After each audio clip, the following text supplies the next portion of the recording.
Hello students. तो last lecture में मैंने आपको कुछ कांस्टेंट्स की वैल्यू फाइंड आउट करना सिखाया था डायमेंशनल एनालिसिस में, ठीक है। तो उसी लेक्चर में मैंने जैसे लास्ट में 2 क्वेश्चंस करवाए थे आपको, जिसमें ए और बी की वैल्यू को हमने फाइंड आउट करना था।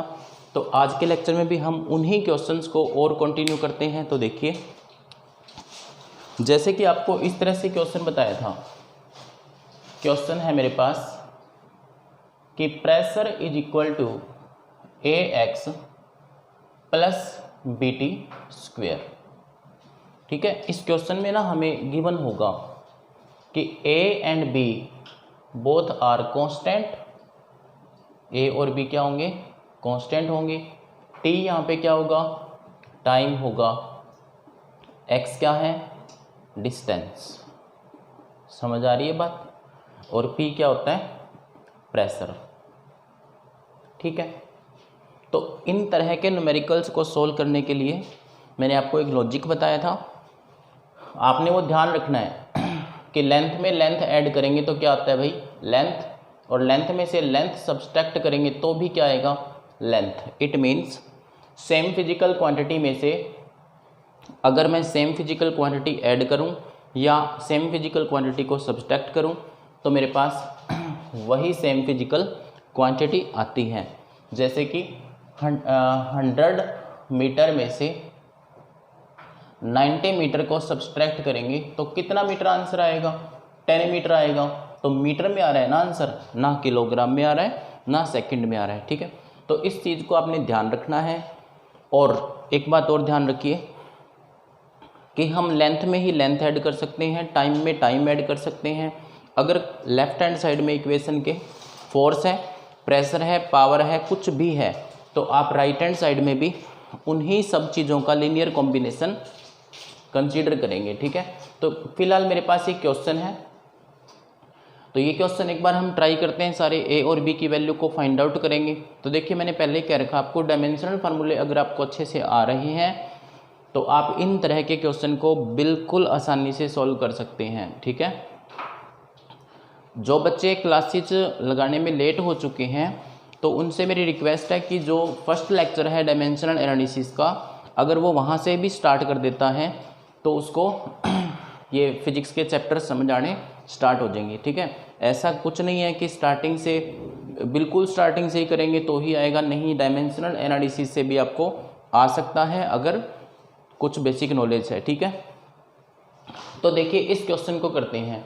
P यहाँ पे क्या चीज़ है, प्रेशर है। तो देखो A इंटू एक्स भी क्या होगा, प्रेशर, BT स्क्वेयर भी क्या होगा, प्रेशर होगा, ठीक है ना। तो AX इक्वल टू क्या हो जाएगा, प्रेशर होगा। इतनी बात क्लियर है सबको, बताओ वैल्यू किसकी फाइंड आउट करनी है, A की करनी है। तो प्रेशर डिवाइड बाय कितना आ जाएगा, X आएगा, ठीक है ना। अब डायमेंशनल फार्मूला देख लेते हैं प्रेशर का क्या होता है। तो यहाँ देख लो, प्रेशर का डायमेंशनल फार्मूला हम फोर्स अपॉन एरिया से कैलकुलेट करते हैं। और फोर्स का फार्मूला कितना होता है भाई, ये होता है m1 L1 T-2।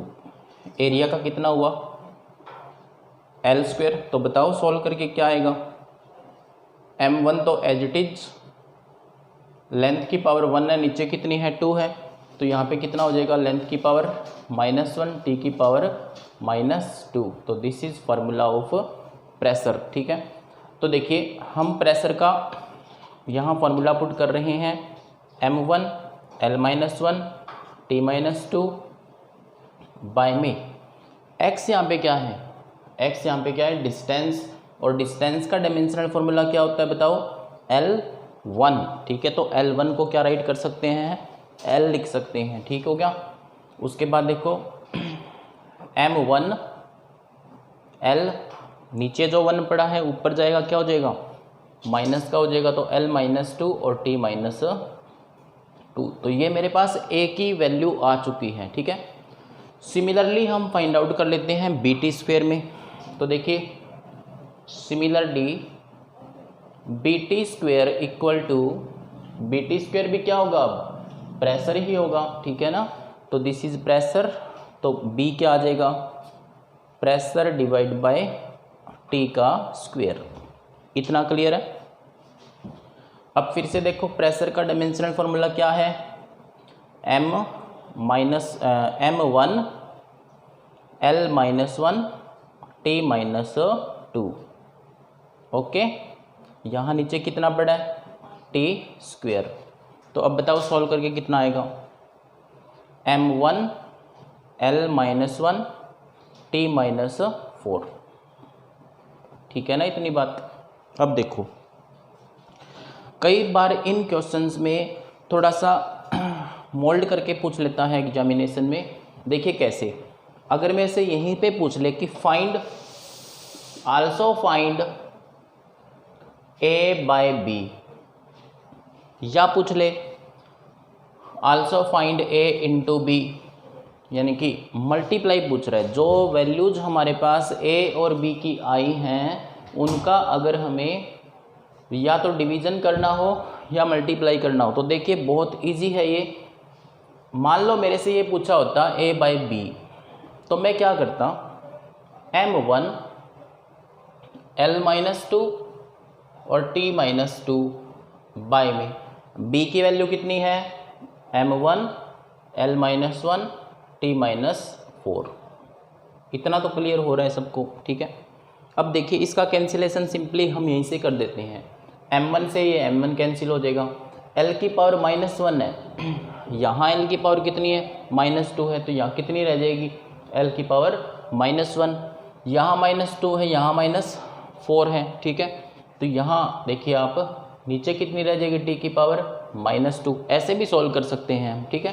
तो a बाई b मेरे पास कितना आ जाएगा भाई, l की पावर -1 और t रेज़ टू पावर -2, ऊपर जाके कितना हो जाएगा, +2।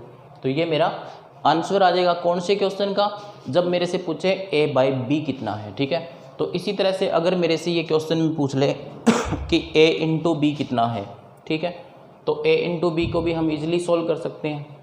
कर सकते हैं कि नहीं कर सकते, देखिए इसलिए a इंटू बी अगर पूछा होता कि a और b की मल्टीप्लाई करो आप, तो आप क्या करते, देखो a की वैल्यू बताओ मेरे को कितनी है, ये रही a की वैल्यू m1 L-2 और T-2, ये a हुआ, ठीक है।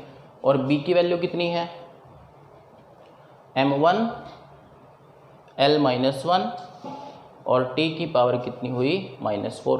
तो हम क्या करेंगे, a into b equal to, अब देख लो मल्टीप्लाई में 2 स्क्वायर ब्रैकेट पड़े हैं, तो मल्टीप्लाई में पावर क्या होती है, ऐड हो जाएगी।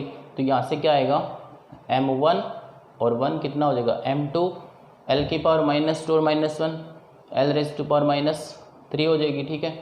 -2 और -4 -6 हो जाएगी। तो ये हमारा सिंपल आंसर आ जाएगा a इंटू बी का। तो सारे क्वेश्चन इसी तरह के हैं, इजी हैं, सिर्फ उस बच्चे के लिए जो डायमेंशन फार्मूले को पकड़ में रखेगा, ठीक है। अभी देखिए एक क्वेश्चन और करते हैं इस पर।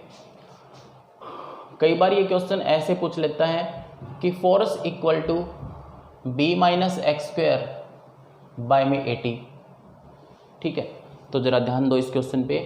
यहाँ पे मेरे को बताया हुआ है सारा कि f क्या हुआ, फोर्स है, x क्या है, डिस्टेंस, t क्या है, टाइम, और फिर पूछ लिया कि फाइंड a बाय b। तो क्वेश्चन को मैंने थोड़ा मॉडिफाई कर दिया है, a बाई b आपने निकालना है, a और b की वैल्यू से काम नहीं चलेगा, ठीक है। तो देखिए भी करते हैं इस क्वेश्चन को।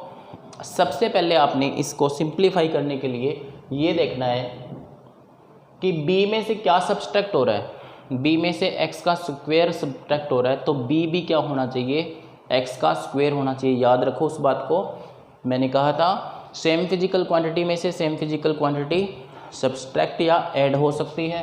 तो b खुद क्या होगा, एक्स स्क्वायर होगा। तो देखिए ये वैल्यू तो डायरेक्ट ही आ गई, b क्या होगा, एक्स स्क्वायर। तो x यहाँ पे क्या है, डिस्टेंस है, तो मैं क्या लिख दूंगा इसको, l का स्क्वायर। बताओ b की वैल्यू समझ में आ गई। अगर देखो अब इसी इक्वेशन पे जाते हैं, मैं एक बार लिख लेता हूँ इस इक्वेशन को।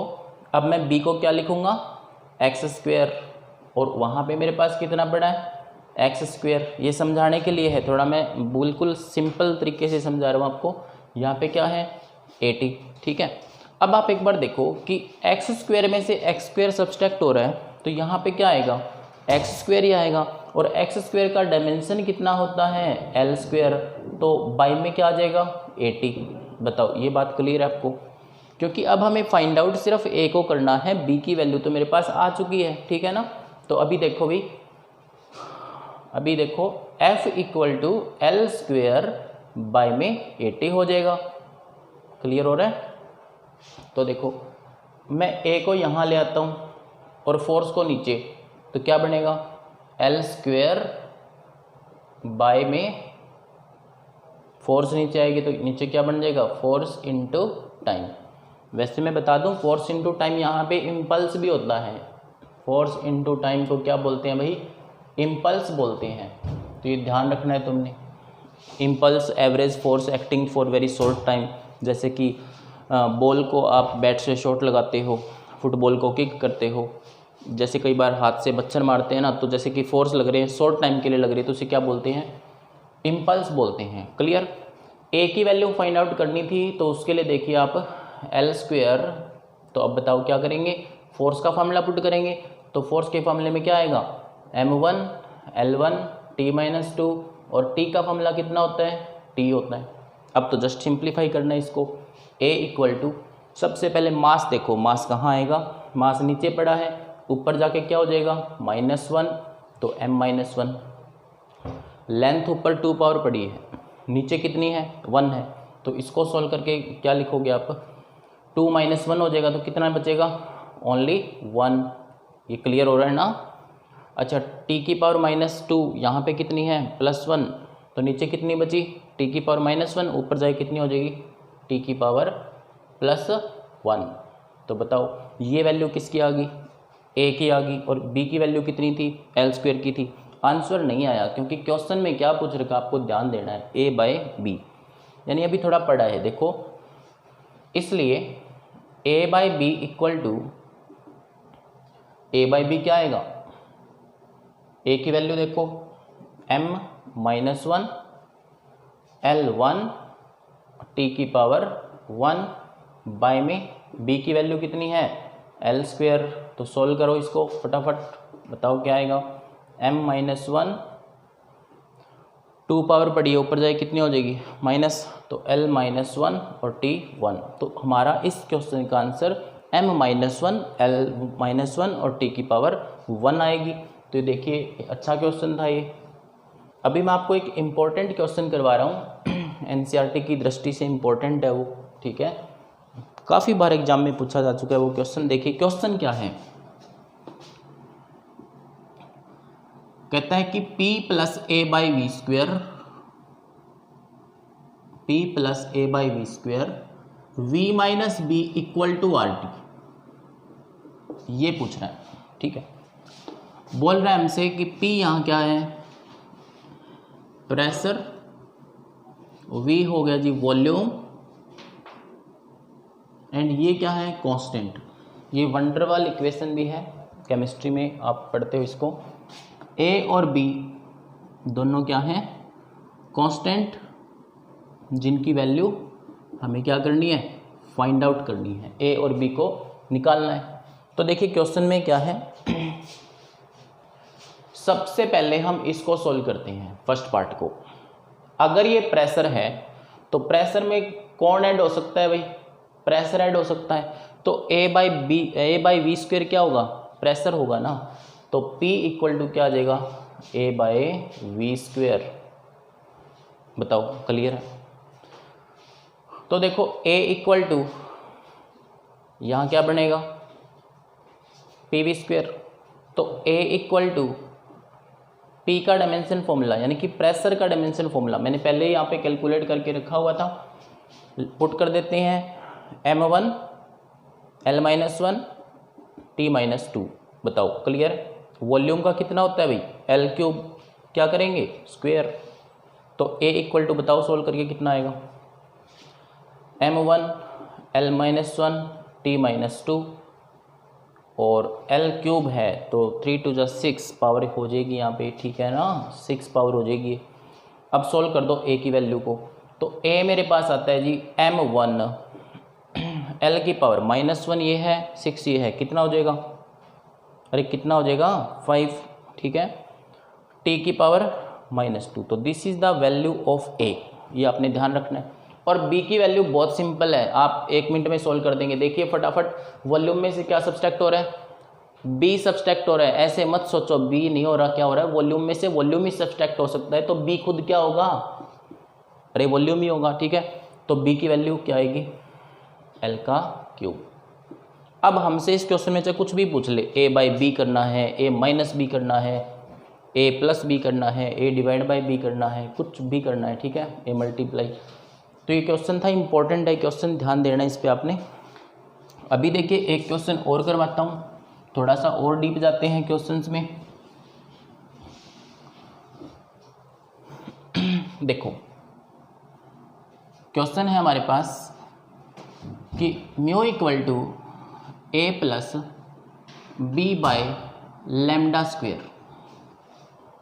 दिख रहा है, म्यू इक्वल टू A+B/λ², ठीक है। गिवन क्या है, फाइंड आउट क्या करना है वो देखिए। यहाँ पे मेरे को गिवन है mu, that is the refractive index.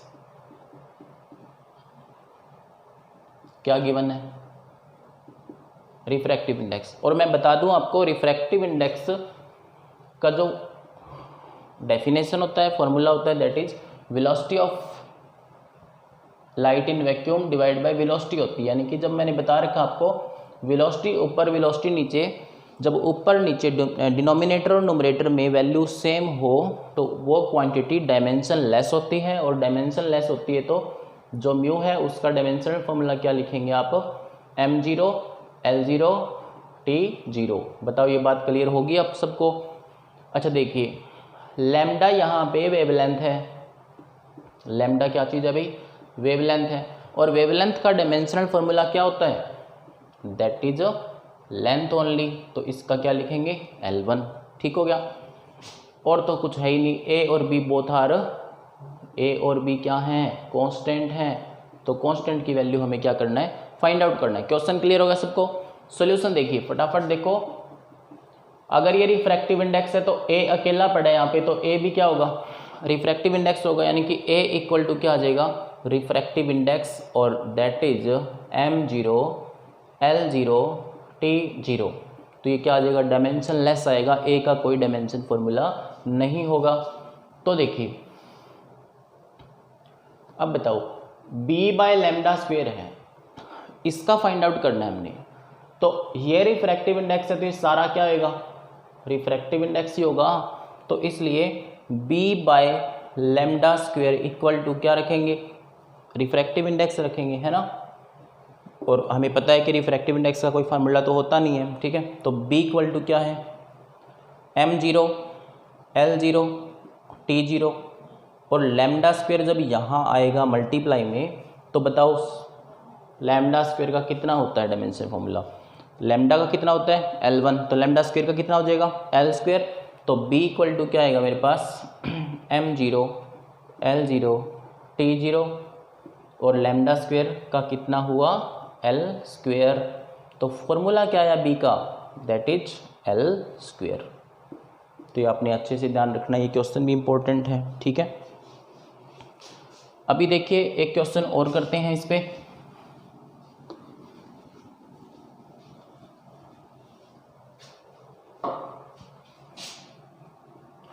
Velocity equal to A+BT plus C/D - T,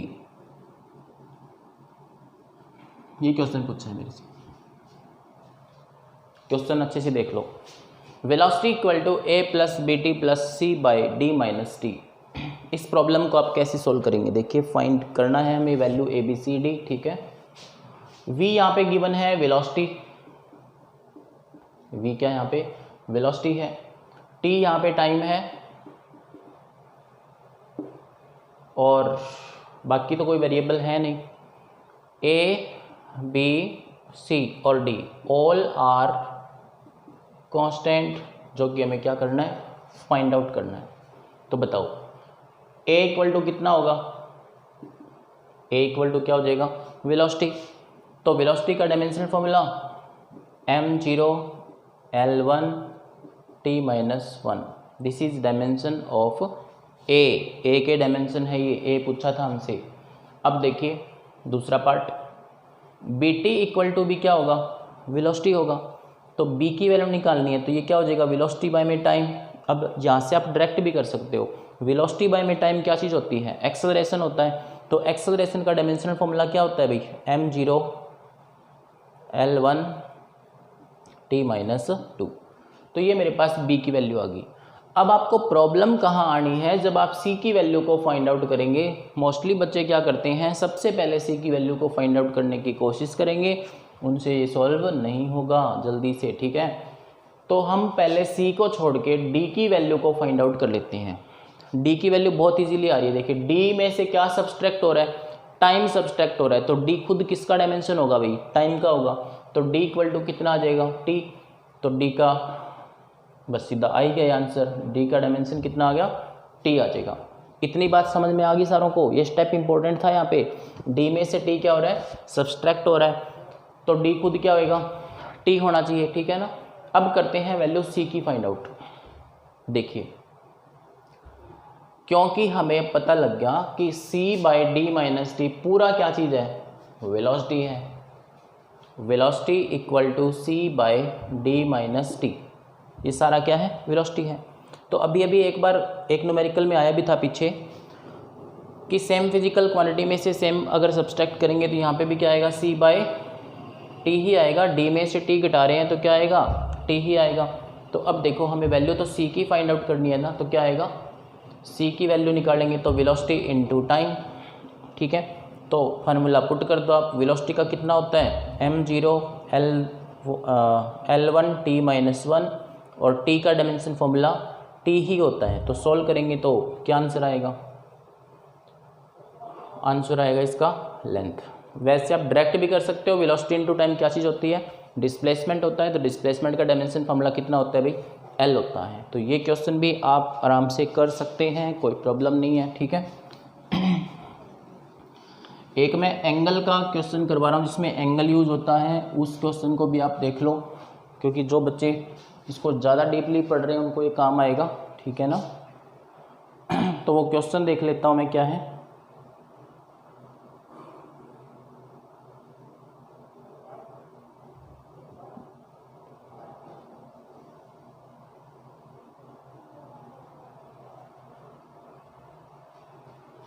question पूछा है मेरे से, find dimension of a cross b by c, मतलब a into b by c in the relation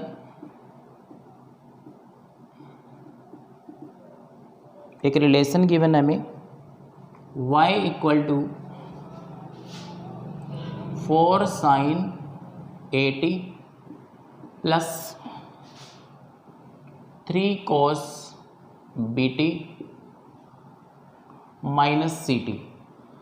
इस तरह से भी क्वेश्चन आ सकता है, ये ध्यान देना आपने। इसमें फाइंड आउट क्या करना है, t और y तो टाइम और डिस्प्लेसमेंट है, a क्रॉस b इंटू ये फाइंड आउट करना है सारा, ठीक है। तो देखो गिवन क्या है, y यहाँ पे डिस्प्लेसमेंट है और t यहाँ पे क्या है, टाइम। t यहाँ पे क्या है, टाइम है, ठीक। सॉल्यूशन देखो, displacement equal to this one, displacement किसके इक्वल है, साइन 80 के इक्वल है। लेकिन आपने ये इस न्यूमेरिकल में ध्यान देना है, या इस तरह के न्यूमेरिकल में ध्यान देना है कि साइन के आगे कोई भी, देखो ट्रिग्नोमेट्रिक फंक्शन है सारे, sine theta, cos theta, tan theta, cot theta, ये सब। तो ये जो थीटा लगा होता है दिस इज एंगल, तो ये सारा क्या हो जाएगा, एंगल हो जाएगा। ये बात समझ आ रही है, ठीक है। तो हम इसको ऐसे सोल्व करेंगे, देखिए देखो y इक्वल टू ये है 80 इक्वल टू वाई नहीं है, ये ध्यान देना है। मैं दोबारा से एक्सप्लेन कर देता हूँ इस स्टेप को। देखिए y इक्वल टू 4 sin 80, ये सारा डिस्प्लेसमेंट है, ये इतना तो क्या है, एंगल है। तो 80 इक्वल टू क्या आ जाएगा, थीटा आएगा। थीटा मान लेते हैं, एंगल है वो, क्योंकि साइन के आगे लगा हुआ है, साइन थीटा है वो। वैल्यू किसकी निकालनी है, ए की। तो थीटा बाई में क्या होएगा, टी हो जाएगा। थीटा का डायमेंशन फॉर्मूला कितना होता है बताओ, एंगल का डायमेंशन फॉर्मूला मैंने पीडीएफ में लिख रखा था फार्मूला, उसमें मैंने लिखा था एंगल डायमेंशन लेस होता है तो m0 l0 t0, और यहाँ पे t का फॉर्मूला क्या आएगा, दैट इज ओनली t। तो आंसर क्या आएगा a का, दैट इज t -1। बताओ स्टेप क्लियर हो रहा है। तो सिमिलरली आप क्या कर देंगे, जैसे cos bt है तो bt इक्वल टू ये क्या है, bt थीटा है ये भी, तो bt equal to theta, that's why b equal to theta by t। तो थीटा का कितना होता है, डायमेंशन लेस होता है, m0 l0 t0, okay. By में कितना पड़ा हुआ है, टाइम है, तो सोल्व करेंगे तो क्या आएगा, t की पावर -1। इंपॉर्टेंट है ये क्वेश्चन, ठीक है। जैसे अब ct है तो ct को थीटा के इक्वल मत पुट कर देना, ct एक अलग क्वांटिटी है इनसे, क्योंकि इसमें साइन और कोस आ रहा था, ट्रिग्नोमेट्रिक फंक्शन आ रहा था, तो वो थीटा बन रहे थे। अब ct तो यहाँ पे एक कांस्टेंट टर्म है, ठीक है। तो देखिए ct की वैल्यू कैसे फाइंड आउट करेंगे, c इंटू टी। तो ct किसके इक्वल होगा, डिस्प्लेसमेंट के इक्वल। तो यहाँ पे क्या आएगा, l, तो c इक्वल टू क्या हो जाएगा, लेंथ अपॉन टाइम, और अब पुट कर दो L1 t -1, क्योंकि टाइम का कितना होता है, t होता है। तो ये आ जाएगा c की वैल्यू। तो देखिए students, there are many numerical in your text book, you can try them, और if any problem you can call और मैसेज टू मी। तो इसी तरह से ये चैप्टर था। इसमें जो लास्ट टॉपिक है that is limitations of dimensional analysis. तो लिमिटेशंस में क्या पढ़ते हैं हम, pure number, trigonometric function, pure number जैसे कि 1 2 3 4, ठीक है। ट्रिग्नोमेट्रिक फंक्शन जितने भी हैं, या एक्सपोनेंट होता है मैथमेटिक्स में, पाई है, तो इन सब की वैल्यू डायमेंशन एनालिसिस में नहीं होती।